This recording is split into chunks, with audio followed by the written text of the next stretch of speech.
السلام علیکم ورحمۃ اللہ وبرکاتہ۔ آئیے آج اس دعا کی فضیلت اور افادیت جانتے ہیں۔ یہ دعا کب، کیسے اور کہاں پڑھی جانی چاہیے؟ اس دعا کو پڑھنے کے کیا فائدے ہیں؟ یہ دعا ڈپریشن، پریشانیاں، دل سے رنج اور غم دور کرنے کے لیے ہے۔ آئیے دیکھتے ہیں۔ لا الہ الا اللہ العظیم الحلیم، لا الہ الا اللہ رب العرش العظیم، لا الہ الا اللہ رب السماوات ورب الارض، لا الہ الا اللہ رب العرش الکریم۔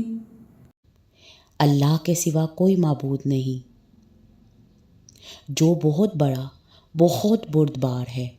اللہ کے سوا کوئی معبود نہیں جو عرش عظیم کا رب ہے۔ اللہ کے سوا کوئی معبود نہیں جو آسمانوں کا رب اور زمین کا رب اور عرش کریم کا رب ہے۔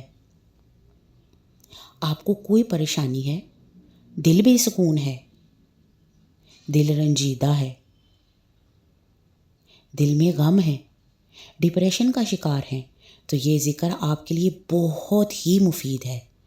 اس ذکر سے آپ کو سکون ملے گا انشاءاللہ العزیز۔ مسنون دعائیں آپ نماز میں بھی تشہد کے بعد پڑھ سکتے ہیں، اور ویسے بھی آپ جب چاہیں ان دعاؤں کو جتنا چاہیں پڑھیں۔ اس میں اسماء الحسنی ہے اور توحید بھی ہے۔ اس کو پڑھنے سے آپ کے دل کو قرار آئے گا۔ آئیے آج ہی اس دعا کو اپنی روٹین کا حصہ بناتے ہیں اور ڈپریشن جیسی بیماری سے نجات حاصل کرتے ہیں۔